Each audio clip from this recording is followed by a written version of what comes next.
So Secret Wars has finally arrived, ladies and gentlemen. It's time to talk about Secret Wars #1. The art is fantastic in this book. The cover is by Alex Ross. It's absolutely gorgeous. The artwork is by the same guy who did the artwork for Thor: God of Thunder. Very action-packed, lots of emotion, kind of a unique coloration type of style. Really great.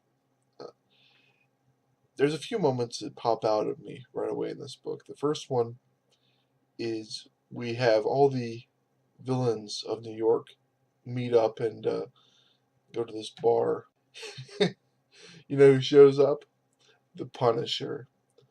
It's just such a fun moment. When the world ends, what's the Punisher going to do? He's going to kill some villains just to make sure that they stay dead. It reminds me of City of Titans. That's an upcoming superhero MMO. And in that, you have an alignment system of heroes, vigilantes, and villains. And I thought about that, what that means. Heroes are people who save the innocent. Villains are people who hurt the innocent. And vigilantes are people who hurt the villains. It kind of reminds me of Team America World Police. Yeah, if you don't get that reference, you can look it up. But in that sense, the Punisher just is, the super vigilante. He will always attack the villain. Really cool. Check that out. It's worth looking up on its own. It's really nice. The second the second little bit that pops out at me is Rocket and Groot are discussing the price of this comic book. Really, kind of strange that they're doing breaking the fourth wall thing. Why they couldn't bring in Deadpool for a single issue just to kind of snark at the readers who were kind of scoffing at this high price of this comic book. Rocket says, "I remember when comics were a dollar worth of crap." It's kind of like, wow, this is a $5 comic book, so that's 40 pages. I mean, that's not too bad. That means that it's the equivalent of two 22 issue 22-page comic books at 250 a piece, but still, I mean, they're really dramatically inflating the price of comics, especially if they're paying for us to read their reboot. This is not supposed to be primarily an adventure story. This is primarily a way for them to set up new adventure stories. I mean, it almost seems like they should be giving this out for free, maybe, or at a reduced price. It's kind of, just kind of a strange thing that way. There's a lot of action in this. It's really fantastic. Uh, you have you don't get a really good look at all the action, though. I'll have to say, you just kind of get the vague idea that Captain Marvel is fighting the Ultimate Iron Man, and you get different helicarriers are fighting each other, and the Children of Tomorrow are swarming over to 616, and all this kind of stuff. Not a good sense of what's going on. And that's okay. I guess it's supposed to be chaotic. Spider-Man is saving people. One part, they show female Thor, and for a split second, I thought that was actual Thor, and I got really excited by that. And then it's like, oh, geez, that's female Thor. It's kind of disappointing in that part. I was just kind of surprised by my visceral reaction to that. Overall, pretty good. Not a whole lot of content as far as what's actually going on in Secret Wars.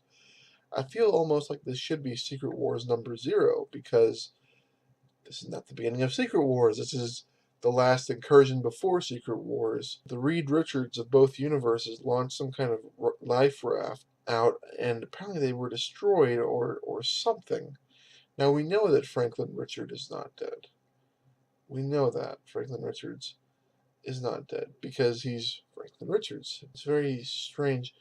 There's also some kind of odd thing going on with Doctor Doom, Molecule Man, and Doctor Strange, both before and after the incursion. Apparently, they're talking directly to the Beyonders. Maybe they make a case for setting up a battle world. Maybe that's what they're doing. I don't know. I'm very curious. I'm kind of curious to see where they're going with Doctor Doom, because they've put him really far out just to be the premier villain. Even behind Thanos. Thanos is not the puppet master. He is just another piece on the chessboard in this. But Doctor Doom has got a handle on this. I mean, he is looking Oblivion in the eye and challenging it to a game as equals. I mean, he's not the equal of the Beyonders, but you wouldn't know that from looking at these panels. And that's very strange, considering that Marvel is really trying to downplay the Fantastic Four until they can get that Fantastic Four movie rights back. There has been some suspicion from me that they're trying to upplay this version of Doctor Doom to make Fox's Doctor Doom version look worse. That Fox's Doctor Doom is some kind of hacker, and I mean, this Doctor Doom is so epic. The hacker version will just look bad, and people might get a little bit upset with them over this. Anyway, this is really a great issue in a lot of ways, artistically. Just kind of a fan thing to see all your favorite characters fighting each other, all your favorite heroes acting in heroically. Yeah, that's really great.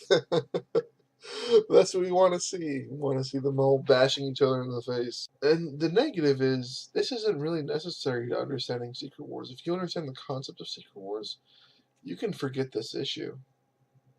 I mean, that is the truth.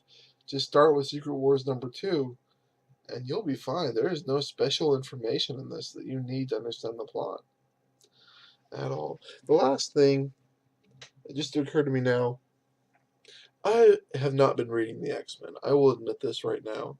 And if you have been looking at my channel, you know that I don't really review X-Men books. They've just gotten too tangled and convoluted for me, to be honest. Well, what is going on with Cyclops and that Phoenix egg? That was super strange to me. I don't know. Come to think of it, apparently he has some kind of portion of the Phoenix under his control. Come to think of it, the Illuminati did not try to use the Phoenix to repel the incursions, which I thought was very interesting in hindsight. It seemed kind of obvious. They used the Infinity Gauntlet, and the gems broke, but they were able to repel the world. And it seems like they could have had maybe a few issues where they used the Infinity Gauntlet and then a Cosmic Cube and so forth. But not necessarily. They didn't really need it. You got the idea that this was it. This was the bottom of the barrel. This was end times. Alright, guys. I'll talk to you guys later. Remember to like, comment, subscribe, and check out my other projects. Thank you.